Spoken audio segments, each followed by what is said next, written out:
Создание концентрационных лагерей началось после прихода нацистов к власти в 1933 году с целью изоляции лиц, подозревающихся в оппозиции режиму нацистской Германии. В 1933 году было создано около 70 концентрационных лагерей в любых удобных зданиях, где можно было разместить заключенных. И до 1939 года их структура постоянно реорганизовывалась. Некоторые лагеря закрывались, строились новые. До начала Второй мировой войны уже были построены такие лагеря, как Дахау, Заксенхаузен, Бухенвальд, Равенсбрюк. 1 сентября 1939 года нацистская Германия вторгается в Польшу. Это событие положило начало Второй мировой войне. После захвата Польши часть территорий были преобразованы в генерал-губернаторство польских оккупированных областей. Другая же часть польских земель была непосредственно включена в состав Германии. Такую участь ожидал и небольшой город Освенцим. В октябре 1939 года его включили в состав Германии. Населенные пункты переименовали на немецкий лад. Освенцим стал Аушвиц.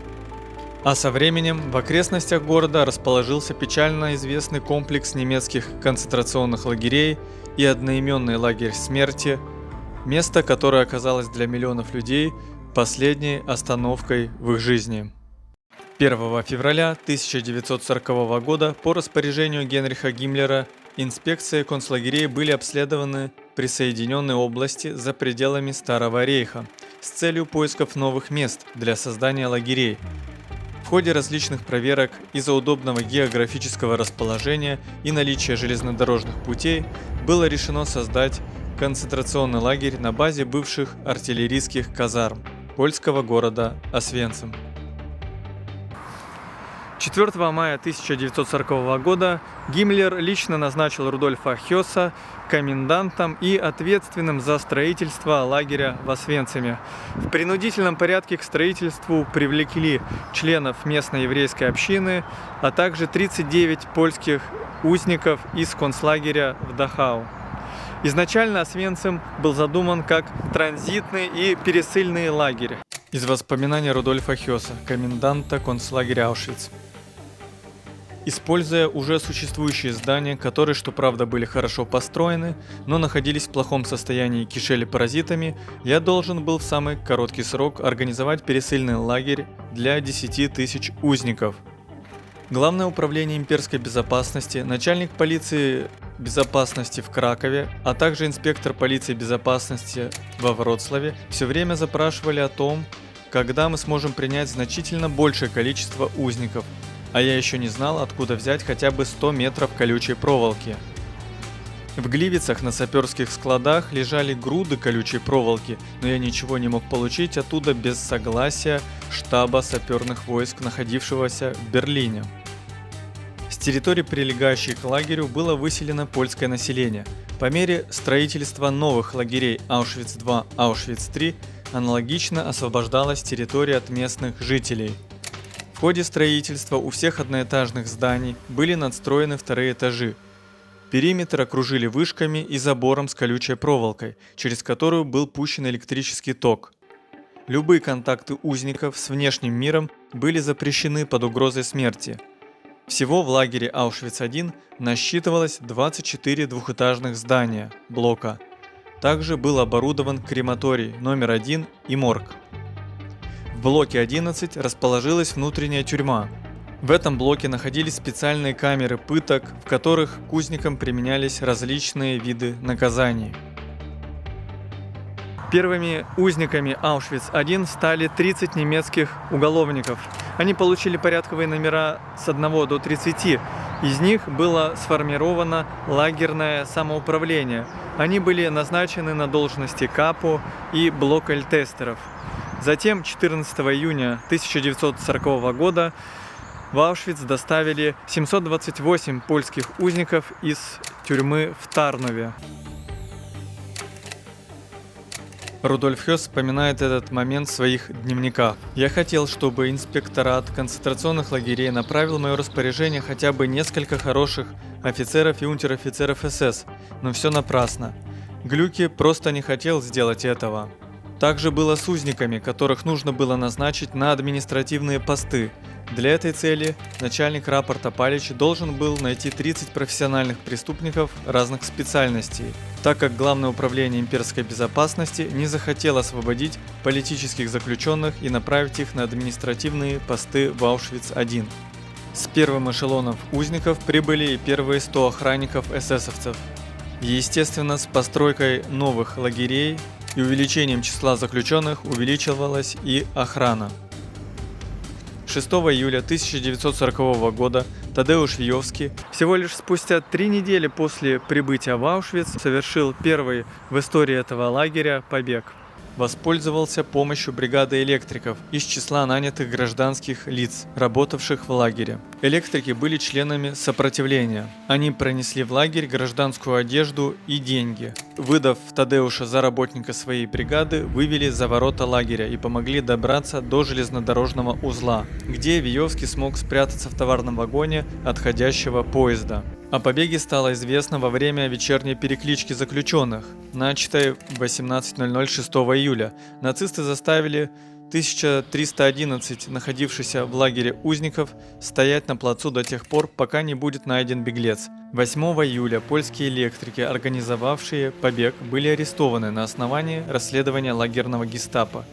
Их жестоко пытали и приговорили к смертной казни, которую позже заменили поркой и заключением в лагерь. Из 5 только Болеслав Бич дожил до освобождения.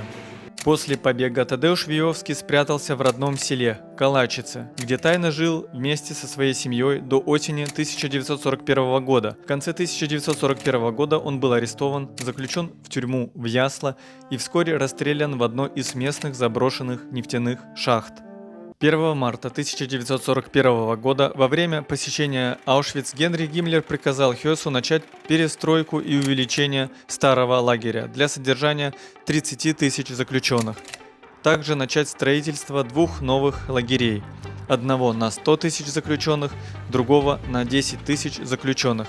С середины апреля 1941 года начинается строительство лагеря Моновиц, или также известный как Аушвиц-3.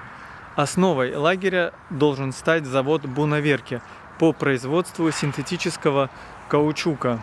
Главным заказчиком была ИГ Фарбен, глобальный лидер в огромном числе секторов химической и фармацевтической промышленности. А его дочерняя компания также производила циклон-Б, газ, используемый для убийства заключенных. Это все стало возможным благодаря бартерной сделке, в которой ИГ Фарбен делилась строительными материалами, железом, деревом для расширения основного лагеря Аушвиц, а взамен промышленный концерн получал почти бесплатную рабочую силу.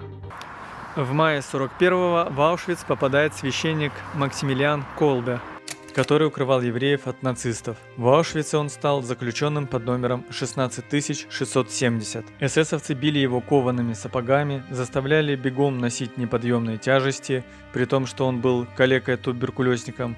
У него было только одно легкое, но он не только сохранял силу духа, но и, как мог, помогал другим. 22 июня гитлеровская Германия нападает на Советский Союз.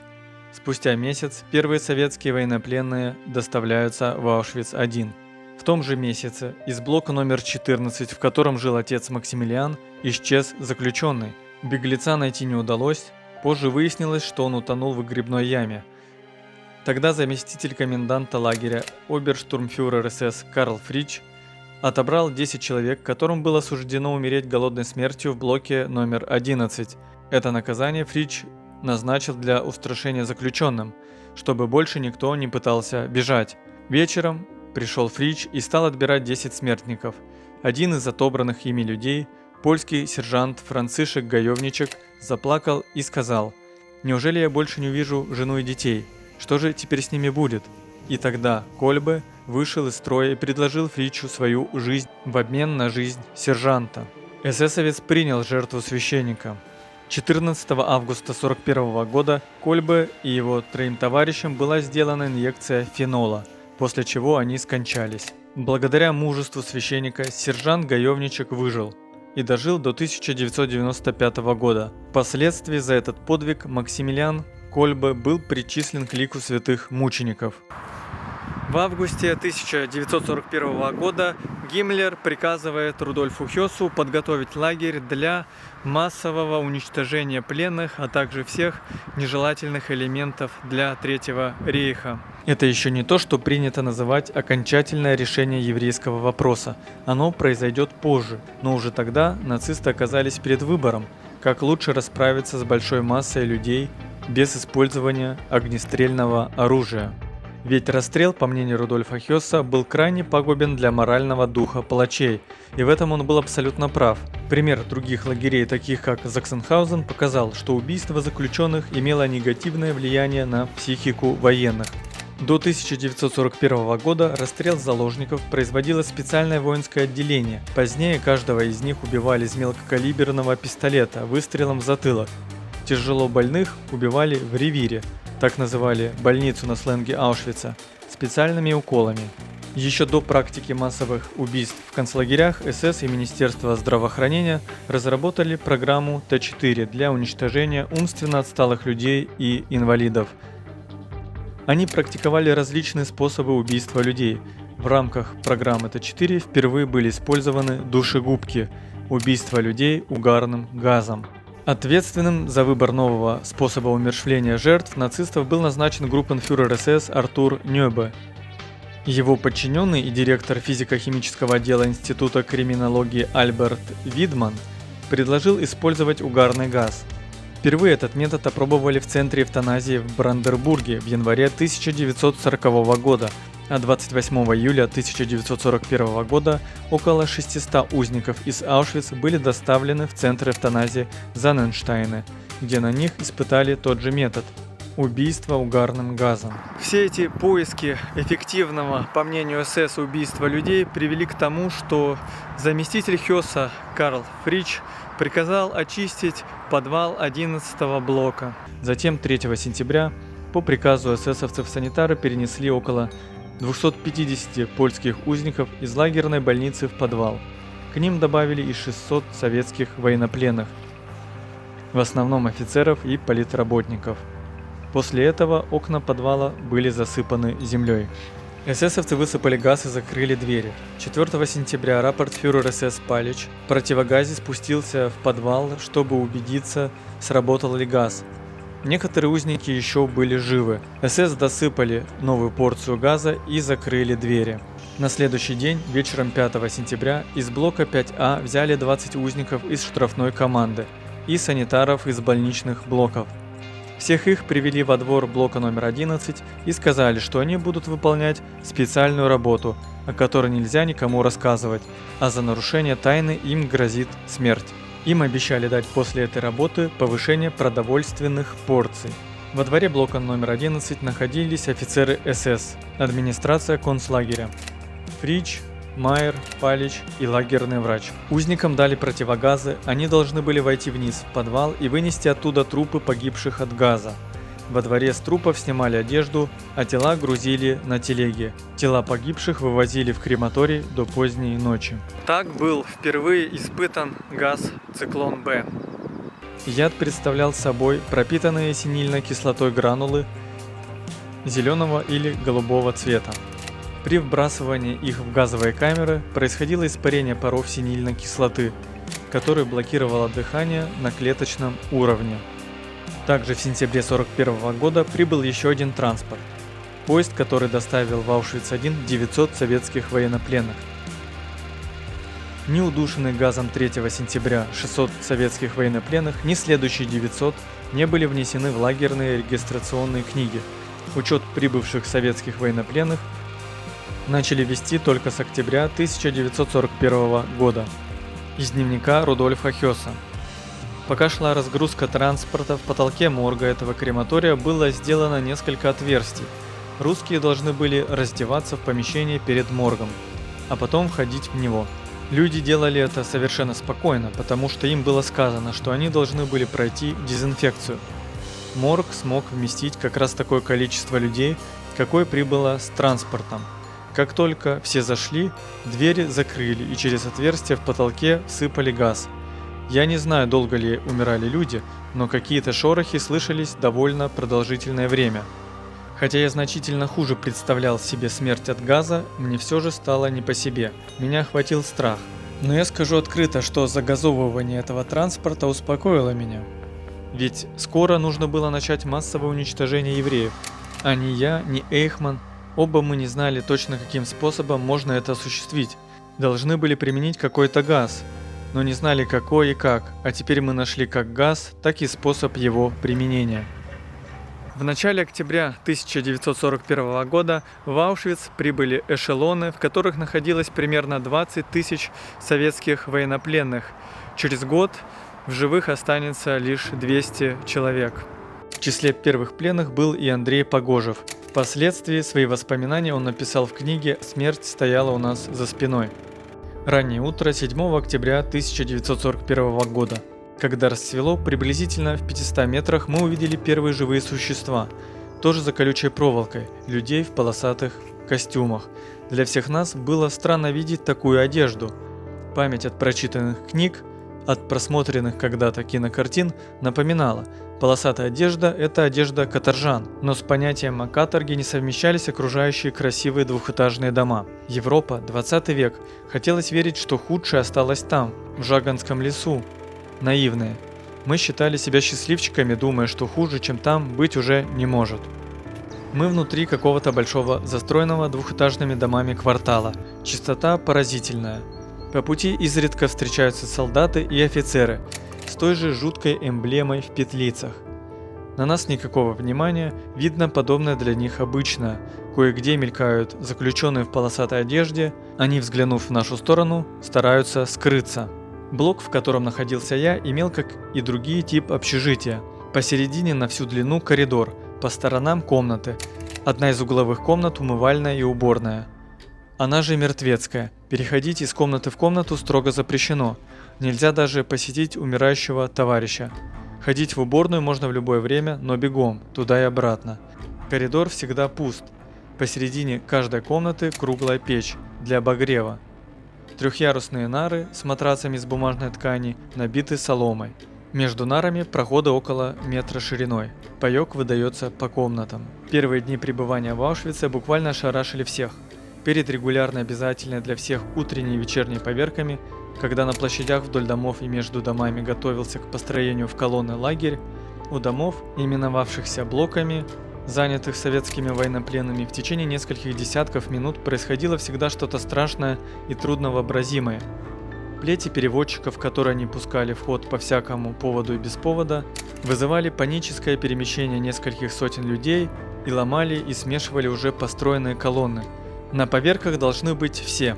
Из блоков выносили больных, неспособных двигаться, и даже умерших, которые на момент поверки еще входили в списочное количество живых.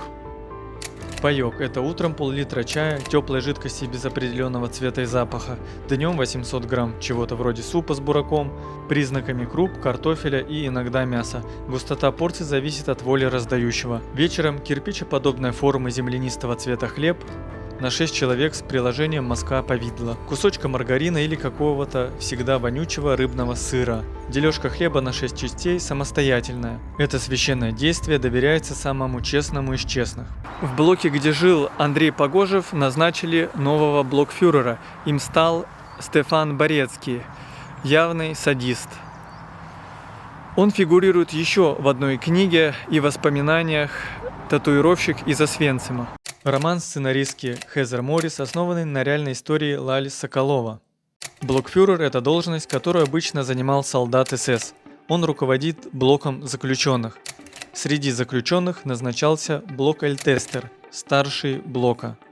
Их свобода действий в отношении остальных заключенных зависели в первую очередь от решений, принимавшихся эсэсовцами. Их власть порой превращалась во вседозволенность в отношении солагерников.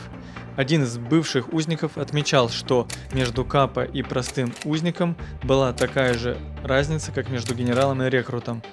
Самоуправление с течением времени стала представлять собой параллельно эсэсовской иерархию. Она включала в себя множество должностей и функциональных обязанностей. Заключенные наделялись СС властными полномочиями, работали на различных лагерных должностях. Лагерные писари, курьеры, капо, руководившие деятельностью различных рабочих бригад узников в лагерной больнице и на складах. Внизу этой иерархии были блокальтестеры. Различные должности давали узникам некоторую область свободы, благодаря которой кому-то можно было спасти жизнь. Кому-то можно было помочь совершить побег или наоборот свести счеты. Это уже зависело от моральных принципов человека, находящегося на должности. Отдельно в этой системе стояла зондеркоманда. Специальная команда, которая занималась сжиганием трупов в крематориях и на огромных кострах. В зондеркоманде были исключительно евреи, которых посылали туда прямо после прибытия в лагерь.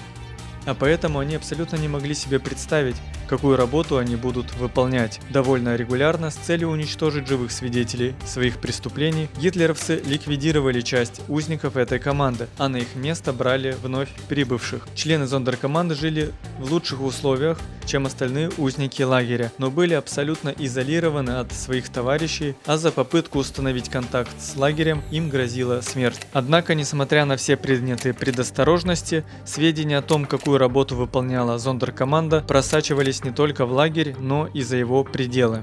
Еще одной задачей зондеркоманды была работа на железнодорожных платформах, а также на селекциях. Они сопровождали жертв, рассказывая им разные истории из лагеря, чтобы те спокойно шли в газовые камеры и не подразумевали ничего плохого.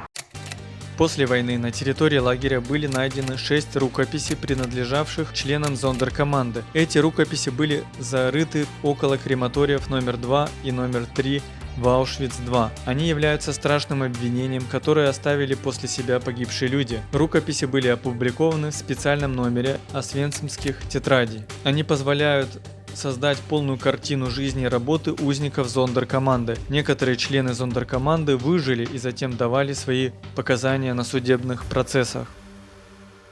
В ноябре 1941 года Андрей Погожев и другие узники прошли гестапо и регистрацию. Он получил номер 1418.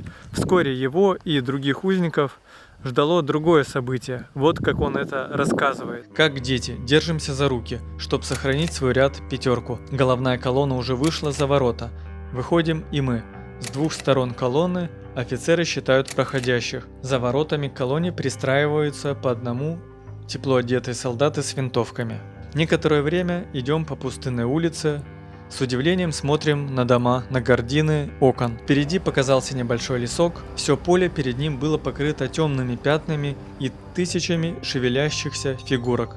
Подходим ближе. Канавы и траншеи, заполненные водой, вдоль и поперек перерезают поле. Заключенные в грязных полосатых костюмах, группами и в одиночку, кто-то с лопатой, кто-то с ломом, работали вокруг, копаясь в земле.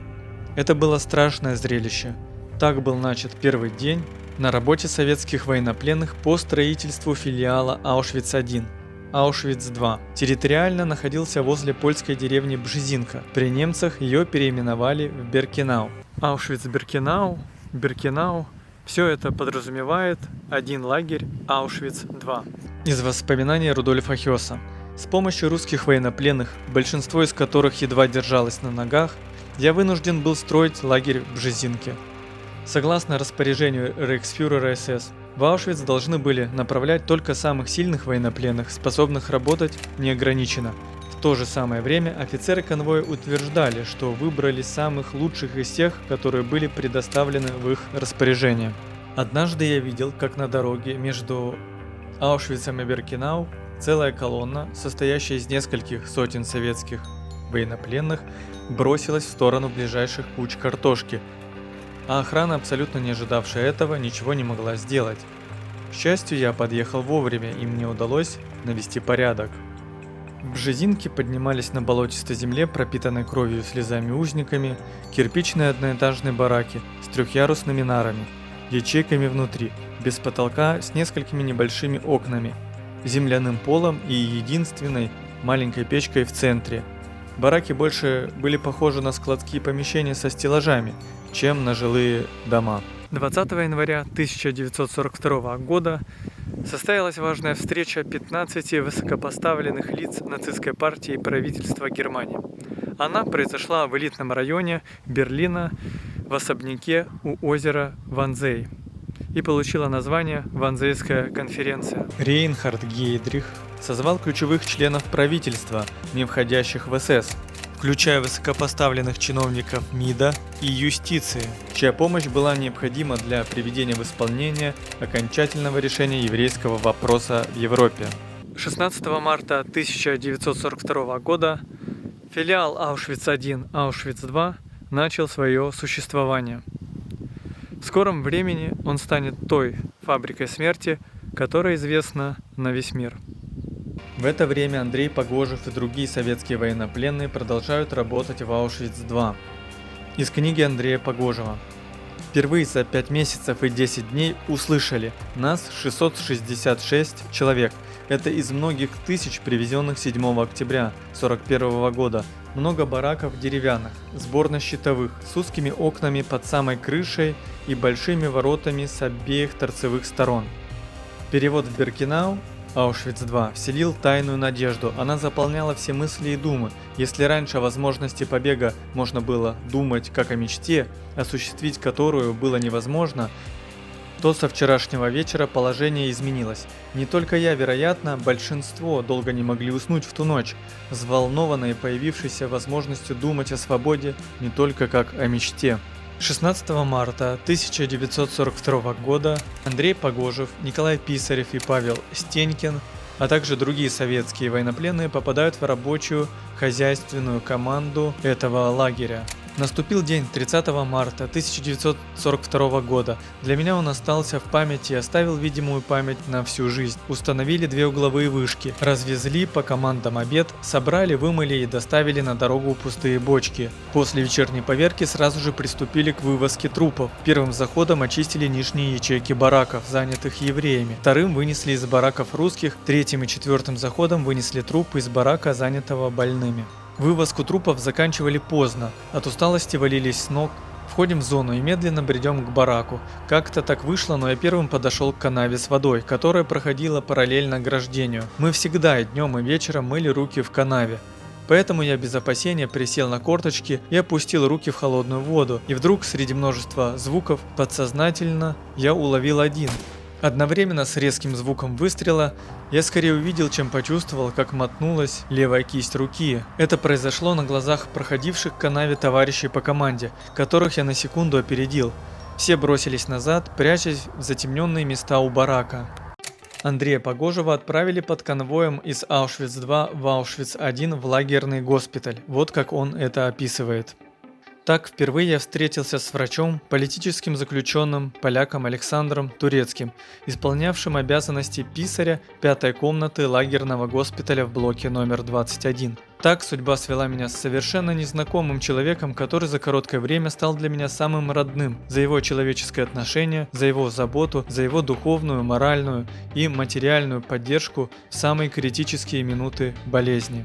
Прошла операция. Доктор Тюршмидт спас руку Андрея Погожева вместе с Александром Турецким, ведь без руки в лагере он бы точно долго не задержался. На следующий день организатору нашего отделения больницы, так именовали человека, в обязанность которого входило организовывать, то есть доставать все дефицитное, удалось выполнить поручение доктора Тюршмидта – достать какие-то ампулы против заражения крови. После очередного введения противогангренной сыворотки Турецкий сделал перевязку, бинтов оставили совсем мало. Он же сделал последний инструктаж, как вести себя во время обхода. По рассказам очевидцев, процедура обхода проста и трагична. Врач-эсэсовец в сопровождении Тюршмидта, а также писаря комнаты, который несет карточки истории болезней, и писаря Шрайбштубы эсэсовской канцелярии обходит все нары. Около каждого больного Тюршмидт докладывает национальность лежащего, чем болен, сколько лежит в лагерной больнице, его состояние, предполагаемую дату окончания курса лечения. Почти никогда не расспрашивая, молча, из соображений только ему известных, эсэсовец или проходит дальше, или небрежно кивнув головой в сторону больного произносит единственное слово – номер. Номер – это смертный приговор. Карточка обреченного передается писарю. На груди его химическим карандашом ставится большими цифрами его лагерный номер. Больница могла быть спокойнейшим и безопасным уголком лагеря, если б не регулярные и непредвиденные посещения ее эсэсовскими врачами. Скоро я убедился, что в Освенциме действует какая-то подпольная организация, и больница использовалась как убежище для многих политических, государственных и военных деятелей Польши. Все значительные события как в лагере, так и за его пределами в какой-то мере отражались и на больнице. Так, убийство в Чехословакии гитлеровского ставленника гауляйтера Гейдриха чешскими патриотами, покушение совершено 27 мая 1942 года, отдалось и в лагере, и в больнице волной жестокого террора. Почти все чехи и словаки, несмотря на свое состояние, были уведены и унесены своими же товарищами из больницы. Весной 1942 года из Верхней Силезии в Аушвиц-2 прибыли первые эшелоны с евреями, которых требовалось полностью уничтожить. Железнодорожная платформа их пригнали прямо сюда, в лес, за территорию Аушвиц-2, где находились два крестьянских домика, из которых были сделаны газовые камеры. Газовая камера номер 1 и газовая камера номер 2. Еще до вступления в силу работы основных крематориев. Из воспоминаний Перри Броада, унтершарфюрера СС, охранника, а позднее сотрудника гестапо концлагеря Аушвиц. На некотором расстоянии от Бжезинки, которая быстро расширялась, стояли в укромном месте два крестьянских домика, отделенных друг от друга лесом. Это были чистенькие милые домики, отштукатуренные, выкрашенные ослепительно белой краской и покрытые соломой. Вокруг них росли фруктовые деревья, которых в этом районе было много. Таково было первое поверхностное впечатление. Никто не считал бы возможным тот факт, что в этих обыкновенных домах убито столько людей, что их количество могло бы равняться населению большого города. Внимательный наблюдатель обратил бы прежде всего внимание на вывески, сделанные на разных языках, на дезинфекцию. Потом он бы заметил, что у домов нет окон, а зато непропорционально много слишком массивных дверей с резиновыми прокладками. Двери эти завертывались на гайки, рядом с которыми находились небольшие деревянные клапаны. Из воспоминаний Рудольфа Хёса. Когда евреи пришли к бункеру, им было приказано раздеться. Вначале они спокойно входили в помещение, где должна происходить дезинфекция, но вскоре несколько из них начало проявлять беспокойство и говорить о смерти от газа. Поднялась своего рода паника. Евреев, находящихся еще снаружи, поспешили загнать в камеры и завинтили за ними дверь. Когда приходили следующие транспорты, сразу же обращали внимание на беспокойных и не спускали с них глаз. Если замечали волнение, то севших его незаметно отводили за барак и так, чтобы никто из евреев не видел, расстреливали из мелкокалиберного пистолета. Само присутствие и спокойное поведение узников из зондеркоманды уменьшало волнение тех, которые предчувствовали что-то плохое. Успокаивающе действовало и то обстоятельство, что узники из этой команды входили в бункеры и оставались там до самого конца, так же как и эсэсовец, стоявший у дверей. Усердная помощь зондеркоманды в этих обстоятельствах была чем-то единственным в своем роде. Я никогда не был свидетелем и никогда не слышал от других, чтоб члены этой команды хотя бы одним словом намекнули людям, предназначенным умереть от газа, о том, что их ждет. Если евреи не верили эсэсовцам, то доверяли узникам той же самой национальности. Приехавшие евреи просили рассказать о жизни в лагере, расспрашивали обычно, где находятся в данное время их знакомые и родственники, попавшие в предыдущие транспорты. Интересен был тот факт, как члены зондеркоманды обманывали своих соотечественников, с какой настойчивостью убеждали их и как жестами подкрепляли свои рассказы. С весны 1942 года с первыми массовыми эшелонами укоренился термин «селекция». Группа, составлявшая примерно 75% всех привезенных, отправлялась в газовые камеры в течение нескольких часов. В эту группу входили все признанные непригодные к работе, прежде всего больные, глубокие старики, инвалиды, дети, пожилые женщины и мужчины. Остальные 25% заключенных отправлялись на рабскую работу на промышленные предприятия различных компаний или же на работу внутри лагеря в различные команды. С весны 1942 года каждый день, иногда по 5 эшелонов, в Аушвиц привозили людей для практически немедленного уничтожения. В апреле 1942 года в Аушвиц прибывает транспорт из Словакии, а вместе с ним прибывает Лале Соколов. Он проходит регистрацию и получает номер 32407.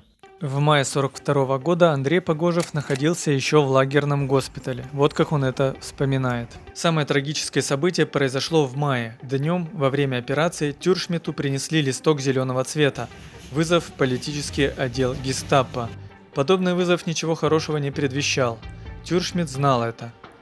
Замечательный терапевт и хирург, известный далеко за пределами Польши, отдавший все годы благородной борьбе за сохранение жизни и здоровья людей. Никто не хотел верить, что Тюршмит ушел безвозвратно.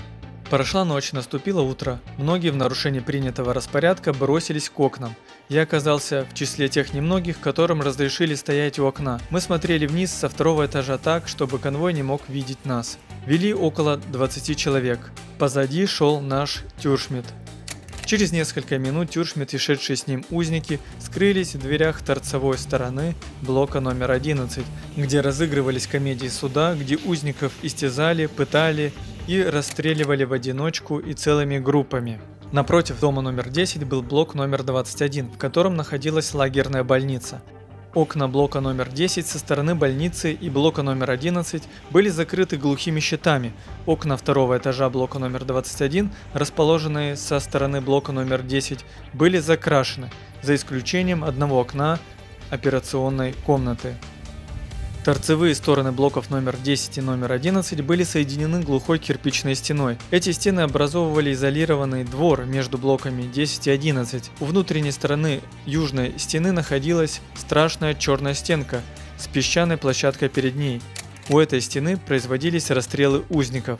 Большая часть двора, боковой выход из блока номер 11 во двор хорошо просматривались из единственного открытого окна операционной комнаты. Видно было, как выводят узников на расстрел, как расстреливают, как складывают трупы в гробоподобные ящики для перевозки в крематорий. О блоке номер 11 ходили жуткие слухи. В его подвалах и камерах не только убивали, там производились допросы с применением всевозможных пыток. Там же находились комнаты, где разыгрывался фарс немецкого правосудия. Там же содержались немногие счастливцы, которые освобождались из Освенцима в ожидании оформления документов. Вечером Тюршмита расстреляли у стены. Так трагически оборвалась жизнь замечательного человека, искусного хирурга в тяжелейших условиях лагеря, избавлявшего сотни заключенных от физических страданий и мучительной смерти. В завершение событий того трагического дня слег Турецкий. Заболел дорогой для меня человек, которому я был обязан своим выздоровлением. Жизнерадостный, энергичный, скромный, внимательный, всегда готовый прийти на помощь. К моей радости, пан Желтовский поручил мне роль сиделки и стража спокойствия моего друга. Я не ошибся в своих предположениях.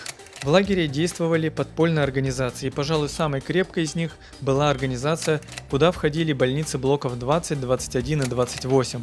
Их особое положение в лагере, специфическая особенность работы, наиболее постоянный состав обслуживающего персонала создавали благоприятные условия подпольной деятельности. В этой организации Турецкий выполнял большую работу.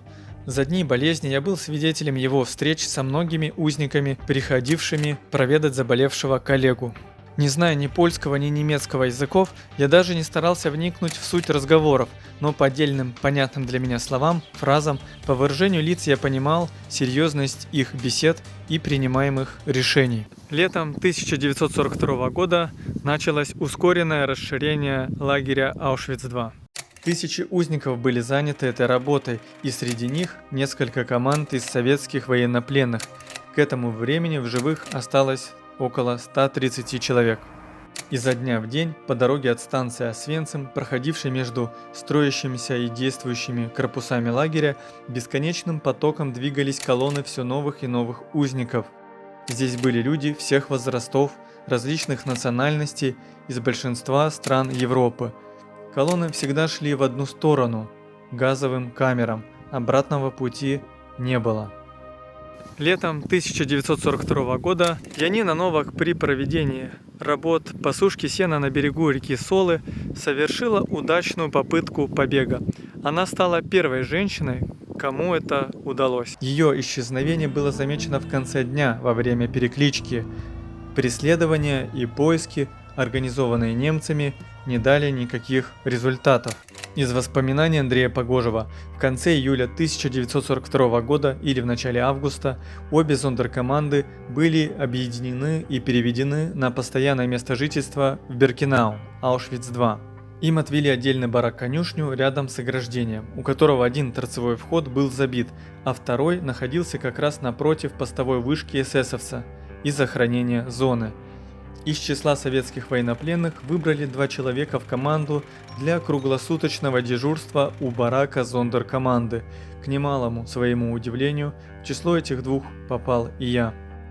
Через несколько дней, несмотря на строгий запрет, мы, да и не только мы, доподлинно знали все, что происходит в лесочке за лагерем, знали, чем занимаются зондеркоманды и из кого они состоят. Слухи подтвердились полностью. Ни один труп не сжигался ни в крематории, ни на кострах, пока не проходил тщательного осмотра. Специально назначенные дантисты из числа узников, врачей, раскрывали и осматривали даже рты трупов. Золотые коронки, пластинки под надзором зондерфюрера выламывались и складывались в специальные ящики. Туда же складывались серьги, браслеты. Чтобы снять кольцо, зачастую приходилось отрезать пальцы. Некоторое время назад в районе работы зондеркоманды появился трупный запах, такой концентрации, что не выдерживали даже овчарки. Этот запах доходил до лагеря, но мы не могли понять, откуда он исходит. Оказывается, просела земля громадных братских могил, о которых никто из зондеркоманды не знал. Не помогли хлорная известь и другие химикаты. На месте могил образовались зловонные озера. Работать зондеркомандам стало невозможно. Эсэсовцы ходили в противогазах. Поступил приказ могилы очистить, останки сжечь. Объединенную зондеркоманду поделили на 2 для переменной круглосуточной работы. После возвращения с работы первая команда снимала около барака специально выданные резиновые сапоги, брюки, куртки, от которых разило до тошноты. Вторая команда одевалась в эту одежду и уходила. Запылали громадные костры. Длинными баграми, крюками, черпаками извлекались останки и сразу же сжигались. Работавшим выдавали водку, и они работали полупьяные. Каждый день команды пополняли, так как многие не выдерживали, сходили с ума. Кончали жизнь самоубийством. Были случаи нападения на охрану зондерфюреров. Всех их сразу же расстреливали на месте. Несколько узников из команд бросились в бушующее пламя костров.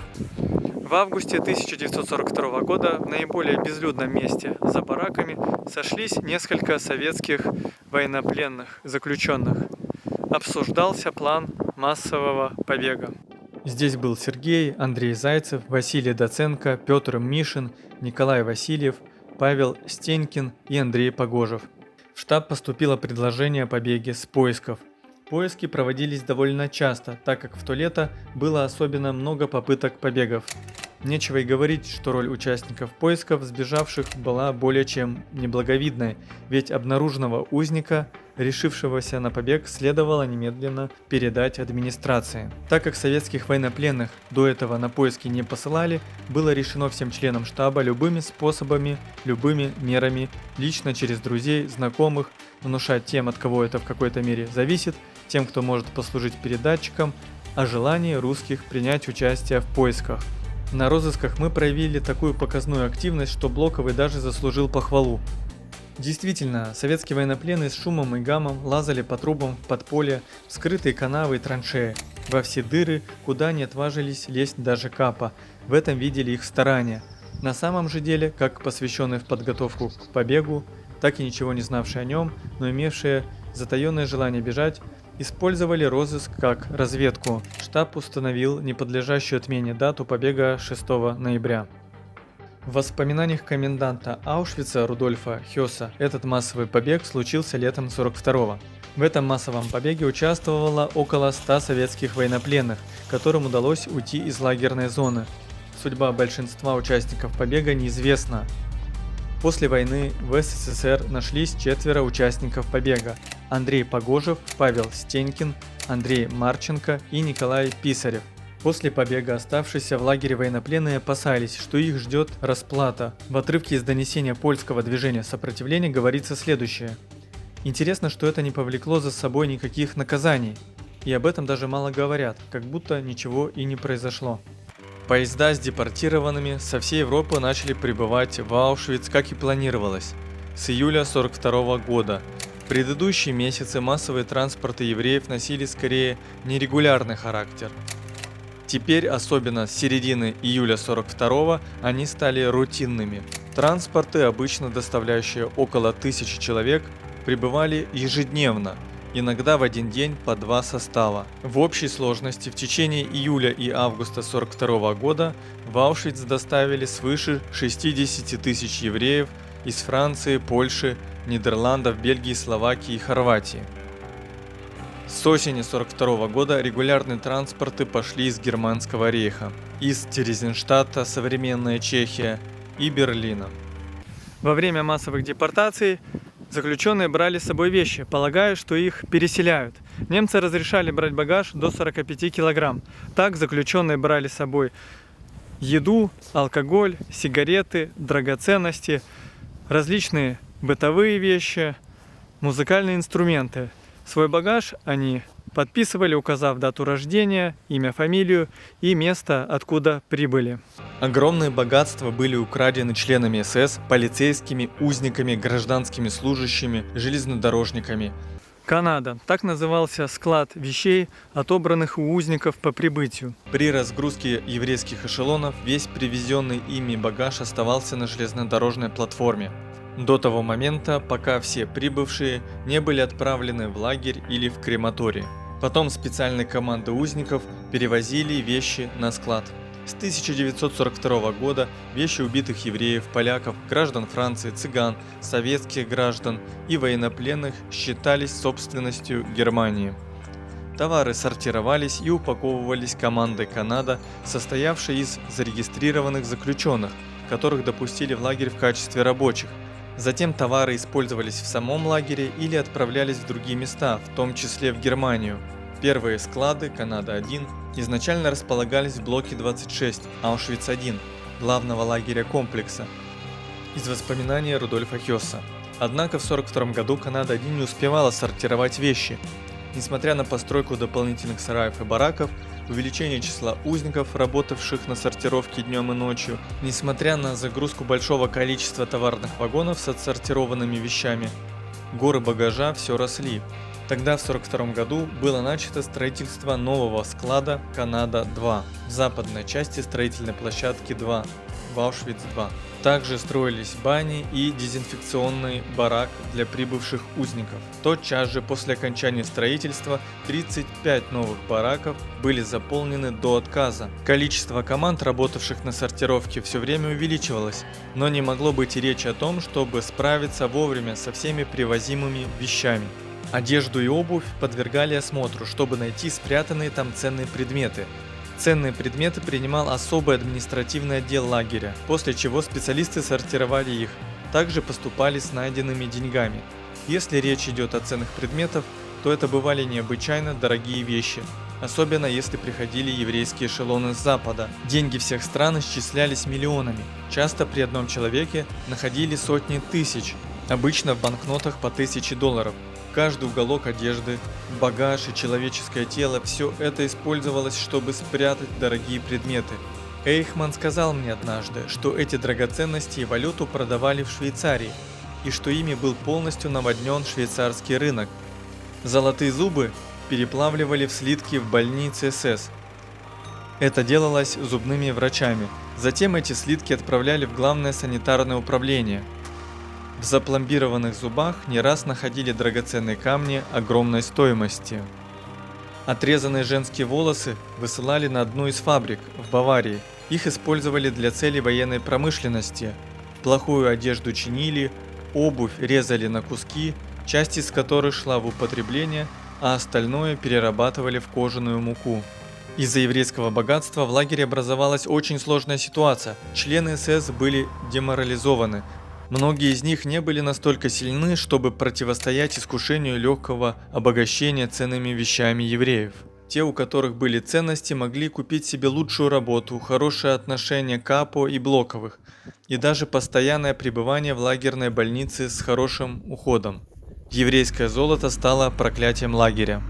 Осенью 1942 года узниками Аушвиц-2 завершено строительство концлагеря Аушвиц-3-Моновиц в непосредственной близости от завода Бунаверке. В лагере широко практиковались медицинские эксперименты и опыты, изучались действия химических веществ на человеческий организм, испытывались новейшие фармацевтические препараты. Заключенных искусственно заражали малярией, гепатитом и другими опасными заболеваниями в качестве эксперимента.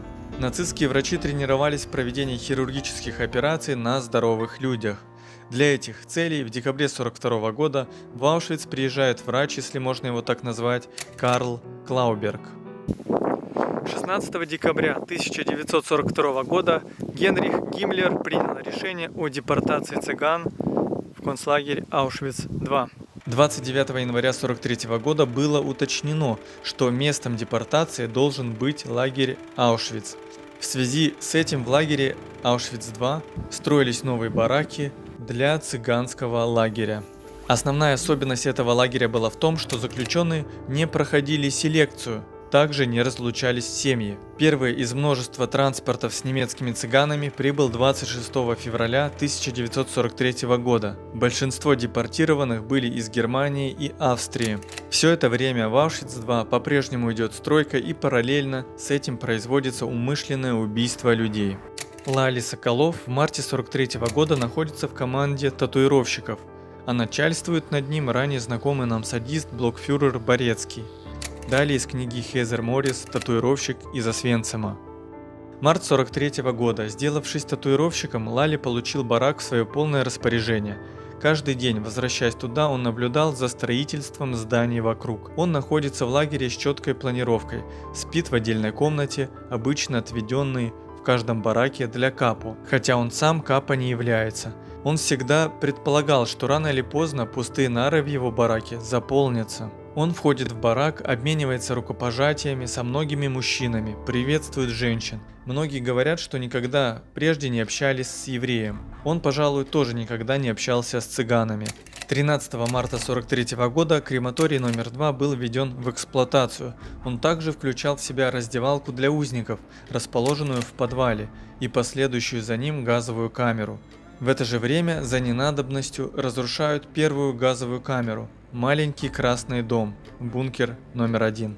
22 марта начал работу крематорий номер 4. Огромная машина убийств добралась до Греции. Первый транспорт с греческими евреями прибыл в Аушвиц 20 марта 1943 года. С этого дня и до 16 августа 1944 в лагерь прибыли по крайней мере 22 транспорта с общим числом 54 533 человека. Из них 41 776 были уничтожены в газовых камерах. Число греческих евреев могло быть значительно больше, потому что были транспорты целиком отправлены прямо с платформы в газовые камеры. В апреле 1943 года крематорий номер 5 введен в эксплуатацию. В апреле 1943 года свой побег планирует Витольд Пилецкий. Пилецкий оставался в Аушвице в течение 3 лет. Он собирал информацию о жизни в лагере, включая переход из концентрационного лагеря в лагерь уничтожения. В апреле 1943 года Пилецкий начал планировать побег, в надежде убедить польское сопротивление начать атаку на лагерь. 26 апреля он и 2 других заключенных работали в пекарне, которая находилась вне лагеря. Когда охранник СС отвлекся, им удалось выйти наружу и убежать. Пилецкий вернулся в Варшаву, но атака на лагерь так и не была осуществлена. 8 мая 1943 года Янина Новак возвращена в лагерь Аушвиц. Ей присвоен новый номер 31529. Из книги Хезер Моррис «Татуировщик из Освенцима». Май 43 года. Каждодневная жизнь Лали и Леона подчиняется прибытию транспорта с людьми со всей Европы. Весна сменяется летом, а поток не прекращается. Сегодня пара татуировщиков работает с длинными шеренгами узниц. Отбор происходит неподалеку от них. Они слишком заняты, чтобы обращать на это внимание. Перед ними появляется рука и клочок бумаги, и они выполняют свою работу снова и снова. Эти заключенные необычайно тихие, вероятно, чувствуют разлитое в воздухе зло. Вдруг Лали слышит чей-то свист, знакомая мелодия, наверное, из оперы. Свист становится громче, и Лали смотрит в сторону источника звука. К ним направляется мужчина в белом халате. Лали ниже опускает голову, стараясь не сбиться с ритма работы. Этим доктором, который увидел Лали, оказывается Йозеф Менгеле. 24 мая 43-го он получает свое назначение в лагерь, более известный как Ангел Смерти. С этого времени он занимает должность лагерного врача цыганского лагеря. Затем, через год, станет главным врачом в Аушвиц-2. В основные обязанности лагерных врачей в Аушвиц входило проведение отбора. Поочередно врачи проводили отбор на так называемой рампе при прибывающем транспорте, а также регулярно в самом лагере. По сути, они принимали непосредственное решение о том, кого следует или не следует убивать. В частности, дети, старики, больные, инвалиды, немощные беременные женщины были приговорены к немедленному отравлению газом под наблюдением врачей. Сложно описать весь спектр экспериментов, для которых доктор Йозеф Менгеле использовал живой материал. Нацист искал способ превращать людей с карими и черными глазами в голубоглазых арийцев. Особый интерес Менгеле вызывали близнецы. В 1943 году Менгеле выбирал близнецов из общего количества прибывших в лагерь и поселял их в специальных бараках. Также Менгеле пытается создать сиамских близнецов, сшив между собой цыганскую двойню. Дети перенесли ужасные муки. 24 июня 1943 года введен в эксплуатацию крематорий номер 3. Аналогично крематорию номер 2, он включал в себя раздевалку для узников, расположенную в подвале, и последующую за ним газовую камеру. К этому времени на территории Аушвиц работают 5 крематориев. Первые на территории Аушвиц-1, остальные 4 на территории Аушвиц-2. Крематорий номер 4 и 5 ввели в работу раньше, чем третий из-за конструктивных особенностей. В июле 1943 года крематорий на территории Аушвиц-1 прекращает свою работу. 9 сентября 1943 года в Аушвиц-2 на участке Б2Б был организован специальный семейный лагерь для евреев из Терезинштадта. Терезин – это город в Чехии. Во время войны был присоединен к Рейху и носил имя Терезинштадт. На территории города было расположено еврейское гетто. Оно было образцово-показательным для того, чтобы вводить в заблуждение представителей Красного Креста. В Аушвиц-2 семейный лагерь служил для того, чтобы опровергнуть слухи о том, что в нацистских лагерях евреев уничтожали. К заключенным там евреям относились лучше. По прибытию эшелонов они не подвергались отбору и жили семьями. Жители семейного лагеря в Аушвиц-2 были обязаны писать письма своим родственникам в гетто Терезинштадт и тем, кто еще не был депортирован, чтобы ввести в заблуждение внешний мир относительно того, что происходит в лагерях смерти. Строгая цензура не позволяла им передавать точную информацию. В отличие от других заключенных в Аушвиц, им разрешалось получать посылки от Международного Красного Креста в Швейцарии, а также от друзей и родственников на чешских землях. Однако немногие посылки дошли до предполагаемых получателей, будучи украденными СС. В записях к заключенным была пометка СБ-6, что означало, что их должны были убить через 6 месяцев после прибытия. Осенью 1943 года продолжается массовая депортация еврейского населения со всех уголков Европы. Большинство отправляются сразу в газовые камеры. В декабре 1943 года после 9-месячного строительства в Аушвиц-2 вводится в эксплуатацию так называемая центральная сауна. Это здание служило местом дезинфекции и регистрации депортированных людей, которые должны были оставаться в концлагере в качестве заключенных. Это самый большой объект, построенный в Аушвиц-2. 1 марта 1944 года немцы приказали узникам, находившимся в семейном лагере Терезинштадт, написать письма и открытки своим родственникам, которые находились в Терезенштадтском гетто, где сообщалось, что у них все хорошо, а также попросить посылки с провизией. Но письма они должны были подписать датами позже, 25 и 27 марта.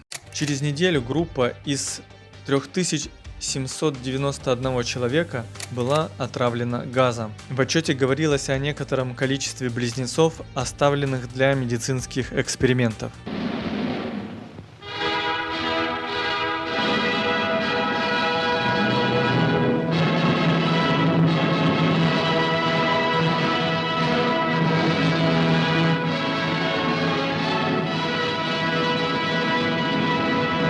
Deutsche Truppen treffen aufgrund gegenseitiger Verständigung in Ungarn ein, um der durch den Drei-Mächte-Pakt verbundenen Nation im Kampf gegen den Bolschewismus zur Seite zu stehen. Auf dem Weg nach Budapest. 29 марта 1944 Германия оккупирует Венгрию. Естественно, таким образом все еврейское население оказывается в опасности, и уже в апреле первые эшелоны идут в Аушвиц. 7 апреля 1944 года перед закатом по Аушвиц-2 разнесся вой сирен. Двое заключенных не явились на вечернюю перекличку. Их звали Рудольф Верба и Альфред Вецлер. Они были мотивированы не только желанием освободиться, но и настоятельной необходимостью информировать мировую общественность о продолжающемся ужасе и массовых убийствах в лагере смерти. Они будто провалились сквозь землю. 3 дня и 3 ночи территорию лагеря тщательно прочесывали эсэсовцы с собаками. В соседние деревни и леса были разосланы поисковые отряды, но все напрасно. Согласно правилам лагеря, администрация отменила обыск через 3 дня.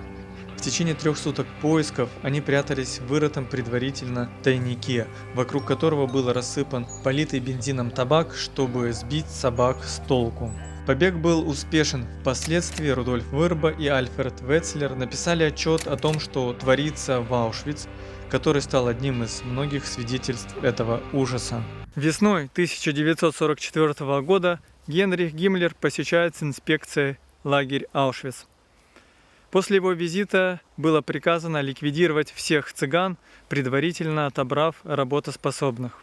С мая начинается массовое прибытие в Аушвиц эшелонов из Венгрии. В период с 15 мая по 9 июля было депортировано 437 402 человека. Из воспоминаний Рудольфа Хесса. Вывоз их в Аушвиц должны были осуществить еще в 1943 году, но политические трудности в венгерском правительстве все время задерживали это дело. Особенно венгерская армия.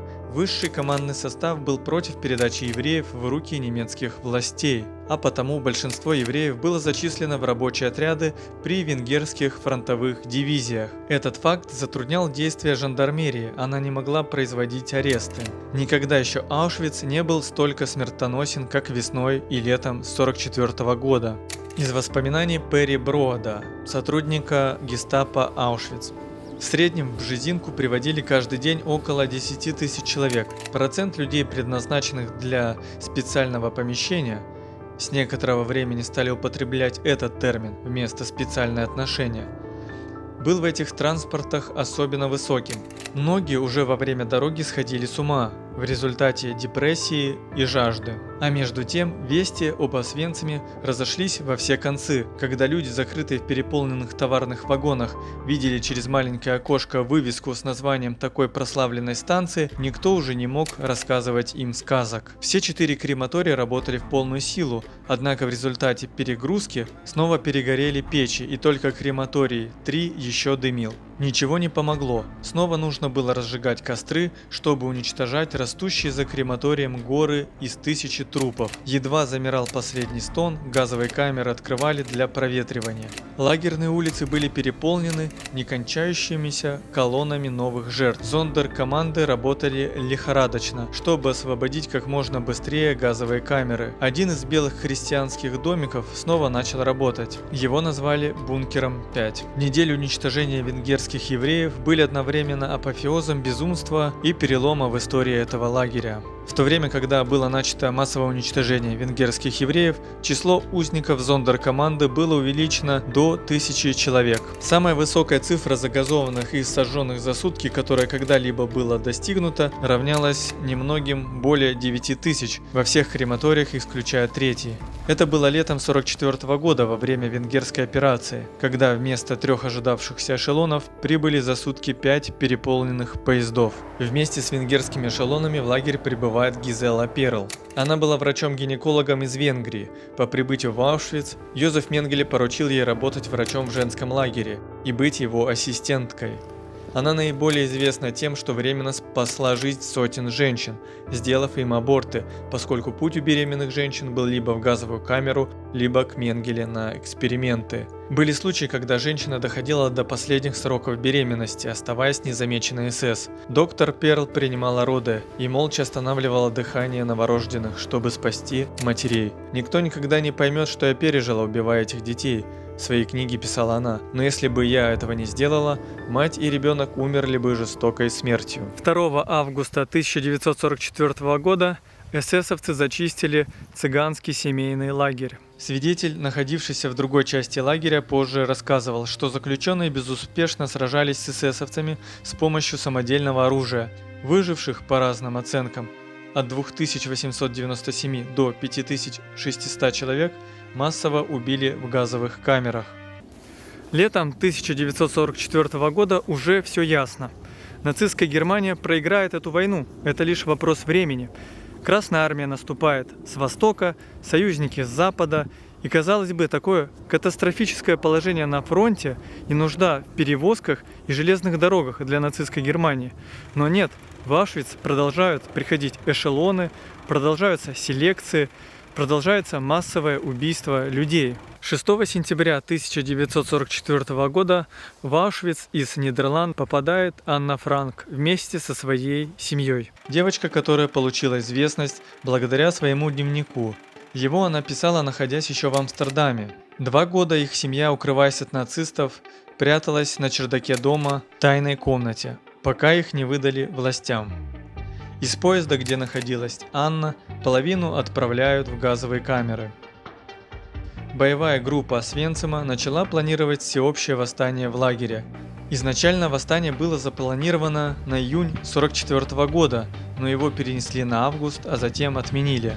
Осенью 1944 года крематории стали работать меньше, и СС приняла решение сократить численность зондеркоманд. Около 300 узников были убиты. Это событие усилило подготовку к восстанию. Подполье активно собирало взрывчатку с военных заводов, где работали узники. Готовясь к всеобщему организованному восстанию, зондеркоманда планировала взорвать крематории, чтобы остановить убийство. Однако над узниками зондеркоманды была угроза быть расстрелянными, поэтому они решили начать восстание самостоятельно, без согласия с боевой группой Освенцима. Было решено начать восстание 7 октября 1944 года. Предполагалось, что восстание начнут одновременно все 4 зондеркоманды, работавшие в разных крематориях, но этот план нарушили СС. Они прибыли к крематориям номер 4 и 5 со списком членов зондеркоманды, подлежащих уничтожению.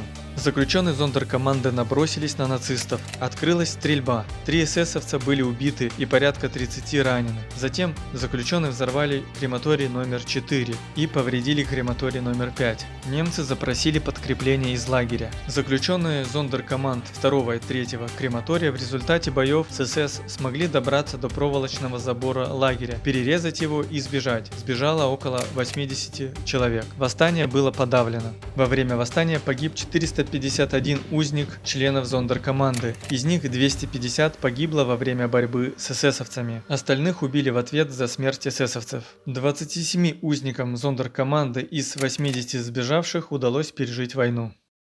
Осенью 1944 года в условиях приближения Красной Армии Гиммлер приказывает остановить массовое убийство и скрыть улики преступлений. Узники зондеркоманды в Аушвице предвидели этот момент и прятали записки, чтобы оставить свидетельства о преступлениях нацистов. Эти записки со временем были найдены возле крематориев и в руинах лагеря. В это время в Аушвиц попадают 300 женщин из концлагеря в Плашове, которые работали на заводе Оскара Шиндлера в Польше. Подкупив офицеров СС, ему удается добиться перевода этих женщин на его фабрику в Брюнлице. 30 октября, когда советские войска были приблизительно в 100 километрах от лагеря, в женском отделении Аушвиц-Биркенау Менгеле проводит очередной отбор. Анна Франк и Марго были отделены от ее матери Эдит и в составе 634 женщин были перевезены в концлагерь Берген-Бельзен. В ноябре крематории 2 и 3 были остановлены и частично разобраны, но все же продолжались массовые убийства.